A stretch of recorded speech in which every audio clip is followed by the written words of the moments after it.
बात होगी कैबिनेट बैठक में सरकारी कर्मचारियों के लिए ऐलान की तो 8वें वेतन आयोग के गठन को मंजूरी मिल चुकी है। 2026 से लागू होगी 8वें वेतन आयोग की सिफारिश।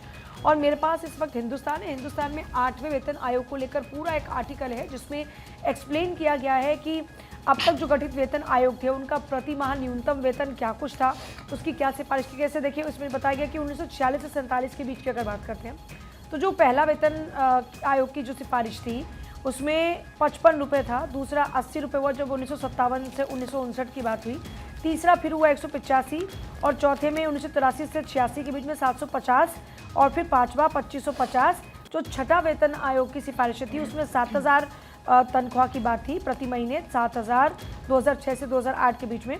फिर सातवां वेतन आयोग जो था उसमें 18,000 जो कि 2014 से 16 और अब 8वां वेतन आयोग लागू होने जा रहा है। तो दिल्ली विधानसभा चुनाव की गहमागहमी के बीच में केंद्र सरकार ने गुरुवार को केंद्रीय कर्मचारियों के लिए 8वें वेतन आयोग के गठन को मंजूरी दे दी है। आयोग की सिफारिशें साल 2026 से लागू हो जाएंगी। और कैबिनेट बैठक के बाद केंद्रीय सूचना प्रसारण मंत्री अश्विनी वैष्णव ने कहा कि आयोग के अध्यक्ष और 2 सदस्यों की नियुक्ति जल्द ही होगी। 8वें वेतन आयोग के गठन से सुनिश्चित होगा 7वें वेतन आयोग का कार्यकाल पूरा होने से पहले इसकी सिफारिश मिल जाए। 7वें वेतन आयोग की सिफारिशें 2026 तक जारी रहेंगी। 7वें वेतन आयोग का गठन साल 2014 में किया गया था और इसकी सिफारिशें लागू हुई थी 2016 से। तो इसमें करीब 1 करोड़ केंद्रीय कर्मचारी और पेंशन भोगियों को इससे लाभ हुआ था। और 7वें वेतन आयोग के लागू होने से वित्त वर्ष 2016-17 में खर्च में 1 लाख करोड़ रुपए की वृद्धि हुई थी। वेतन आयोग हर 10 साल में लागू किया जाता है। उम्मीद है कि केंद्र सरकार जनवरी 2026 से 8वां वेतनमान लागू कर देगी। इससे करीब 45 लाख सेवारत और 68 लाख सेवानिवृत्त केंद्रीय कर्मचारियों को लाभ होगा।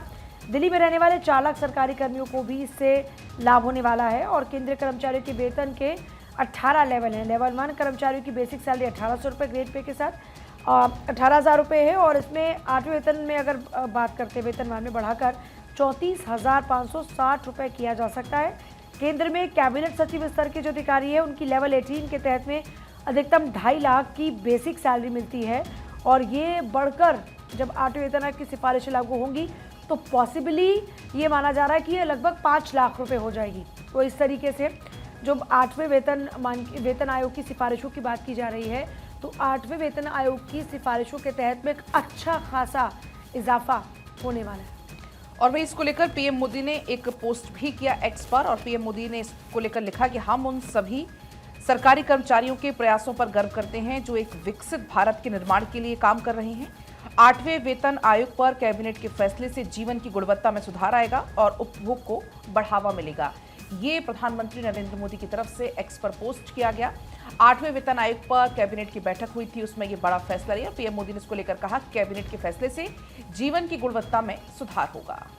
और देखिए, इस खबर का जिक्र हर न्यूज़पेपर में किया गया है। दैनिक भास्कर मेरे पास है, सरकारी सैलरी 38%, पेंशन 34% बढ़ेगी, ये हेडलाइन दी गई है। और क्योंकि अभी तक आप जानते हैं कि जो फैसला लिया गया है यानी कि 7वां वेतन आयोग अभी लागू है और ये जो दिसंबर 31 तारीख 2025 में ख़त्म हो जाएगा। इसके बाद क्योंकि 8वां वेतन लागू होगा तो इसके लिए किस तरीके से अब यहाँ पर काम किया जाएगा, आपको पूरी जो जानकारी है वो विस्तार से पूजा दे भी रही थी। और प्रधानमंत्री का जैसे कि जिक्र किया गया तो देखिए, प्रधानमंत्री ने कहा कि सरकारी कर्मचारी विकसित भारत के निर्माण में महत्वपूर्ण भूमिका निभाते हैं।